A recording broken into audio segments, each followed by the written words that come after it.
The city is built above water, so it probably relies on the windmills to draw the water upwards. That's correct! The winds blow through Mondstadt all year, so this supply of water is very stable. Also, the windmills are what they call visible winds, and wind chimes are called the audible winds. Paimon guesses they can be thought of as mascots and prayers to the animal Archon for protection. Ah, mascots. So, like you then, Paimon. No, not at all! They're made of wood, and you can't eat them in an emergency either, because all you'll do is grind your teeth down. I don't know what to say to that. I've heard that if you give tavern owners a considerable tip, they'll be willing to give some information on the down low. You mean the angels share? But Master D-Luke seems like a very rich man. How big a tip is considerable anyway? Maybe I might have heard wrong. Or maybe I might have heard this rumor in another world. You sure have been to many worlds, haven't you? Cider Lake never freezes, no matter what time of year it is.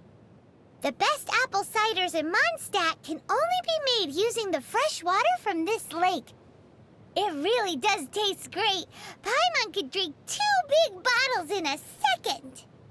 Wow.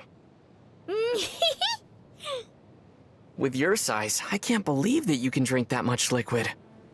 And not explode like an animo slime. Paimon has a special stomach just for tasty drinks.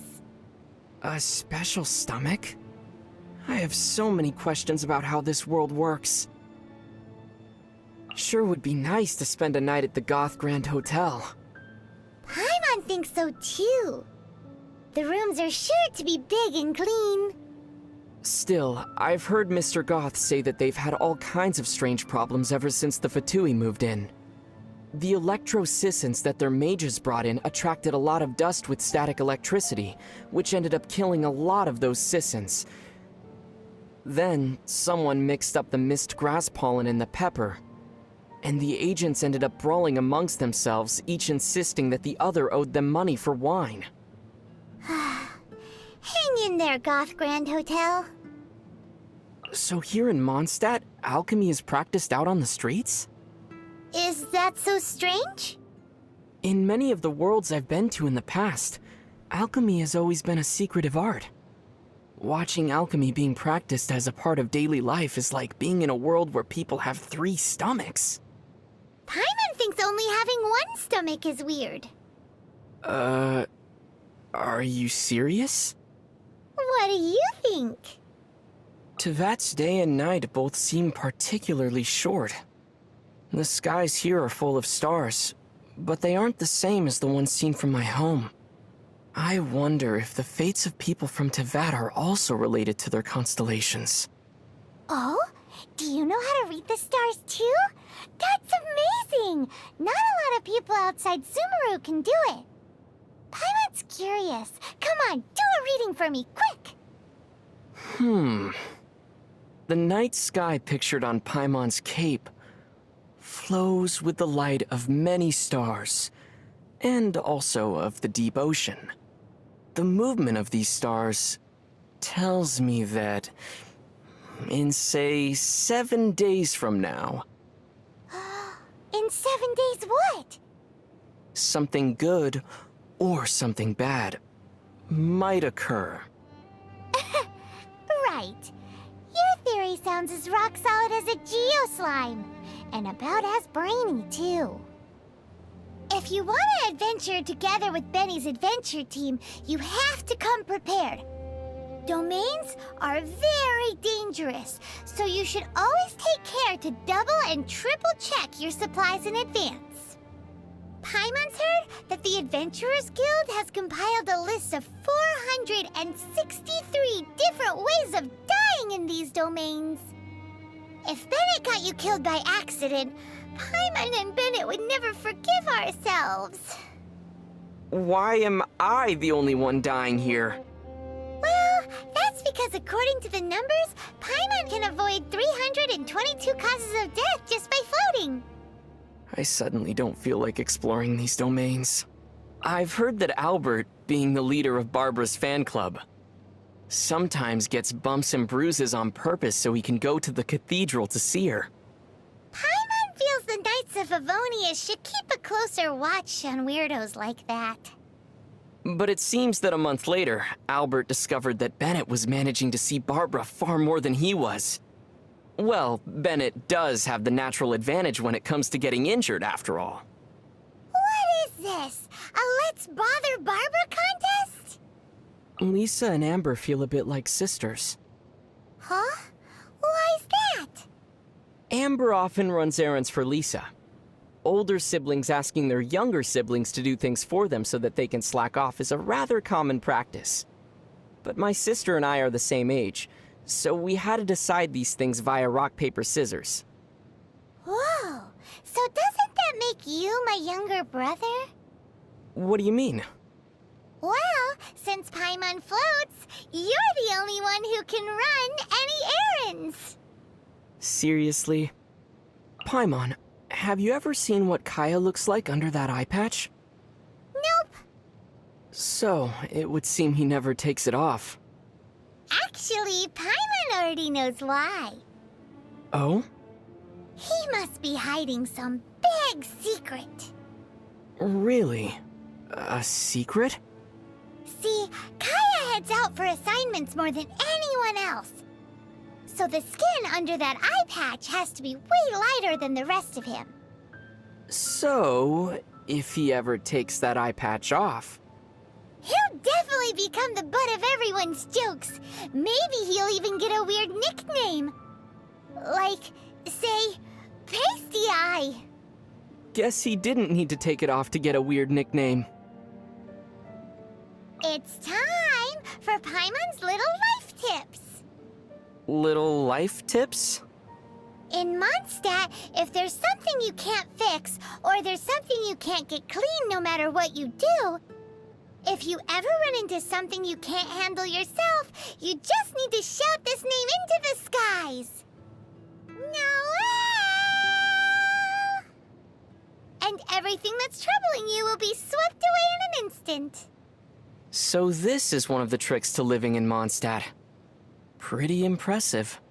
Come on! Paimon will teach you how to fly! 3, 2, 1! Paimon's gone. Well, whatever. I'm tired. Let's just sit here for a bit. I'm flying with you in my heart. What sort of slime do you like the most? Pyro slimes, I suppose. You can feel their warmth just by getting close. That's something you'll need in the winter. That's very practical, as expected of a traveler. What about you, Paimon? Paimon likes them all. They're all very tasty. Tasty? Turning slimes into bubbly, lovely, jubbly meals is the Paimon special. Well then, I suppose that's one more thing I can eat before you become emergency rations, huh, Paimon? Paimon would rather not be on that list at all. Do you think that we're too harsh on the hilly churls? Well, sometimes we really do seem like children who just can't resist kicking the hornet's nest. I think we're doing more than just kicking it. Paimon doesn't feel so good. What's the matter? Paimon hasn't opened a treasure chest in so long. If this keeps up... Ooh. If this keeps up, you'll one day get caught in a hunting trap with a single Mora as bait. Hey! Paimon floats, so that'll never work. Wow, we've really had a lot of good food recently, haven't we? You know what they say, have food, will travel.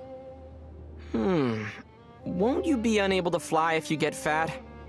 Nope, Paimon never gets fat. So Paimon demands more food. Ever eating, but never growing. Don't you fail as emergency rations then? Yeah. Well, it sure doesn't look like you have any other candidates, so you'll have to make do with Paimon.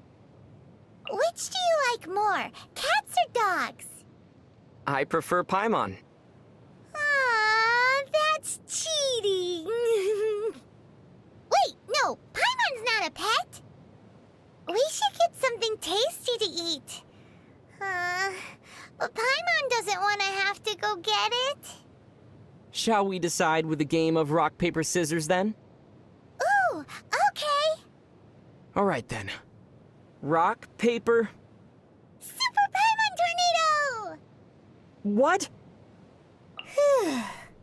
Paimon's been working so hard recently. Any ideas on how to relax? Sleeping? Sleeping's boring. Reading? Paimon will get dizzy. Having a chat with some friends? But those are all things that require thinking. And not thinking is more relaxing. And thus the Paimon Paradox, famed in the histories of philosophy in Teyvat, was put forth. You learn new things so quickly. You've already got such a good grasp of Teyvat's language.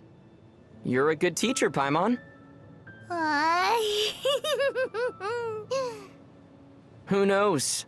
Maybe the quality of your nasty nicknames will improve someday. What monster made the deepest impression on you? Monsters, huh? Probably ruin guards. Does a ruin guard really count as a monster? It's more like a machine. Paimon thinks that you can call anything that causes us trouble and needs to be defeated a monster. Just like how we call anything that can be hunted prey. Is that so?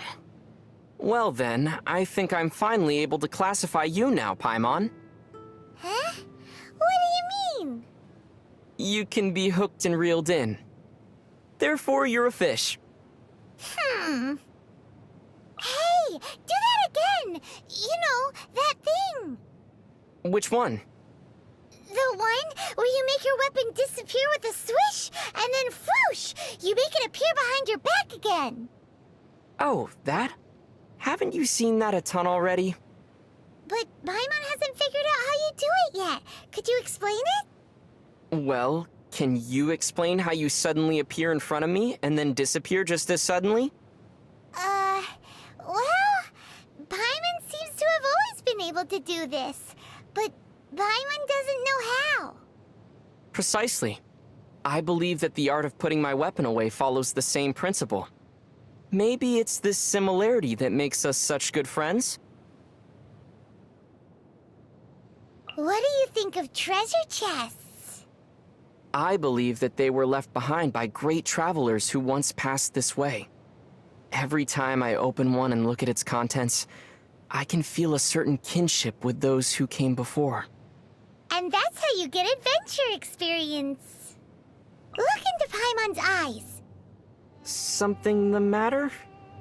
Kaya said that people's eyes will betray them. He can tell if someone is telling the truth or not just by looking into their eyes. Huh. Paimon loves fisherman's toast. That should be the truth. Well, that's also because you love everything that can be eaten. Speaking of looking into people's eyes, I remember one gaze that left a particularly deep impression on me. Whose gaze was that? A ruin guard's. Really made me want to poke its eye out. Paimon's so bored. So tired. Well, since we're bored either way, want to imitate the other knights for fun? Huh? Isn't that a bit disrespectful? I see you already have the knightly virtue of modesty and politeness. Very impressive. Hey! Paimon sees what you're doing. Cut it out! Are there pigeons around? No. Paimon's just hungry. What Paimon needs right now is a traveler who can whip up some delicious sticky honey roast. So, who's who's gonna be the lucky traveler? Hmm?